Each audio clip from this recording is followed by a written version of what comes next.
Welcome back to our channel, and thank you for tuning in and thank you for supporting us. But if you're new to this channel and you haven't subscribed yet, please encourage us by doing so.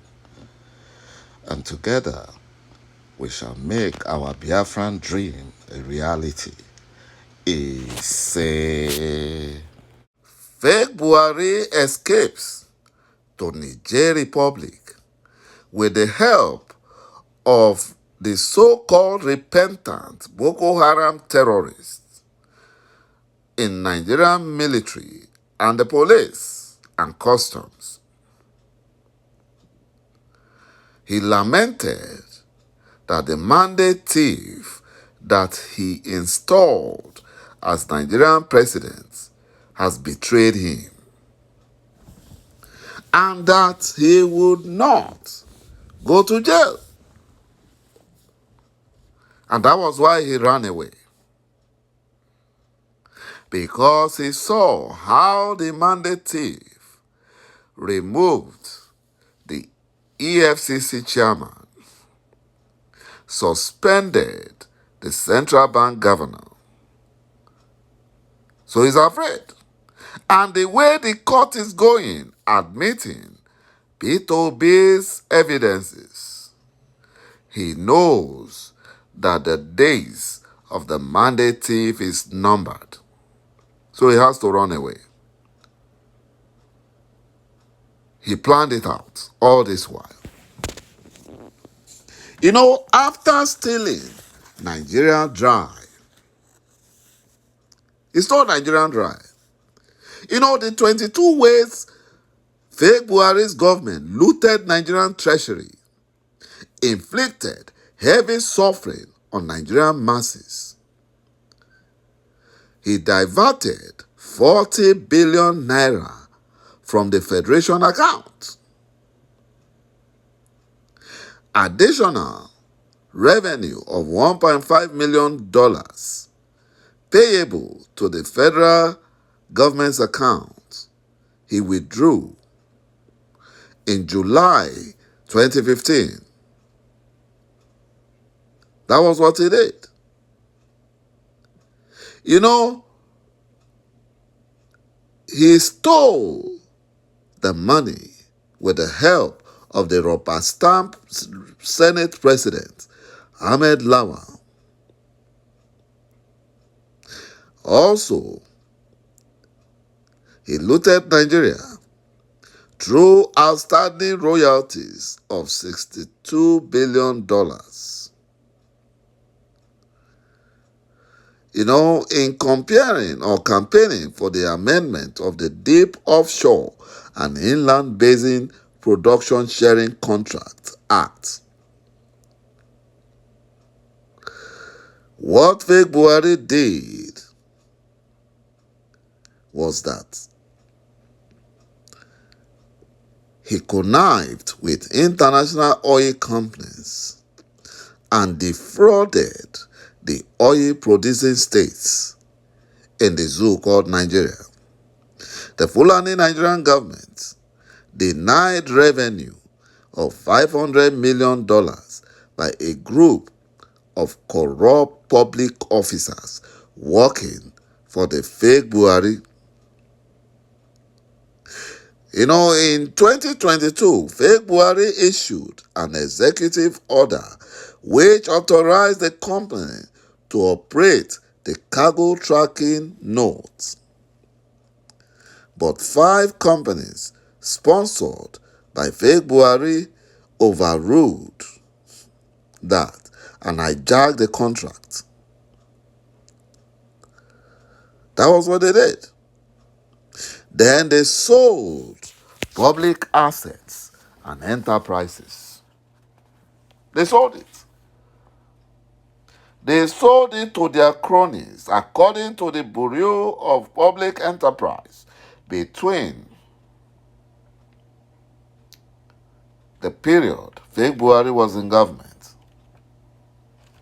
They sold it.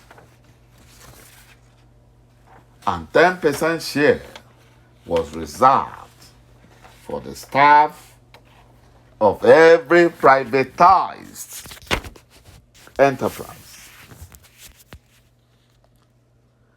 Then, as if that was not enough, February's government, sometime in 2016,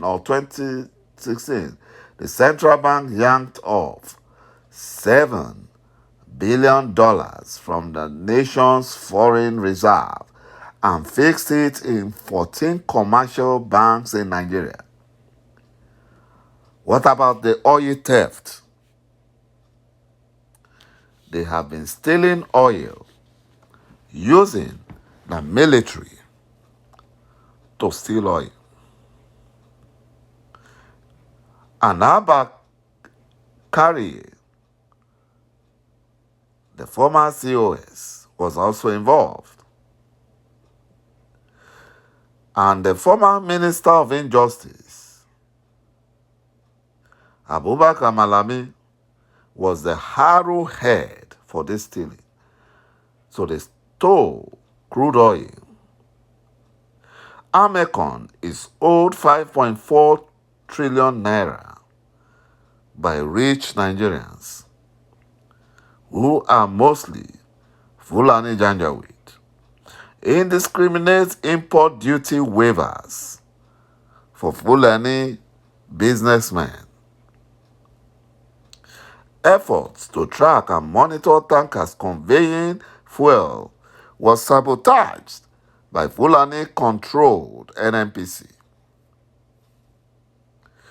10 trillion naira diverted by CEOs of government enterprises, helping February to launder money. They stole crude oil valued at $29.17 billion. They stole it.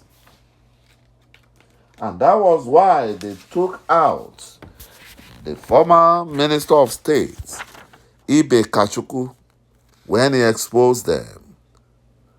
Oil theft was around 16.25 trillion naira stolen by February's government. Deduction of collection costs by Federal Inland Revenue and Nigerian Customs Services, which are Fulani controlled between 2016 and 2020. They stole over 500 billion from FIRS and 128 billion naira from FIRS.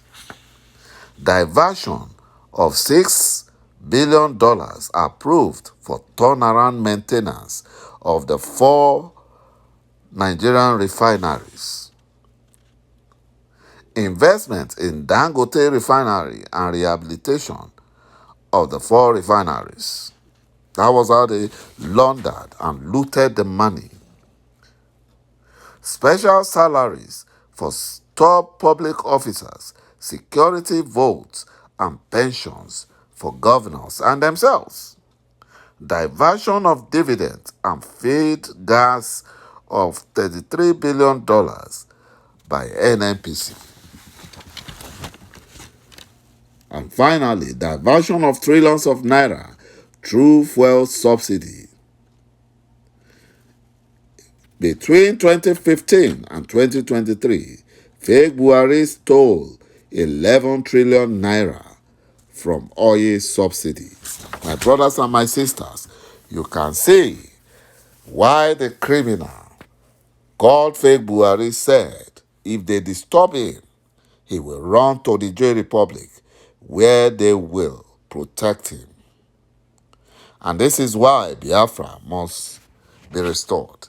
Thank you, my brothers and my sisters, for watching this video. Bye-bye for now.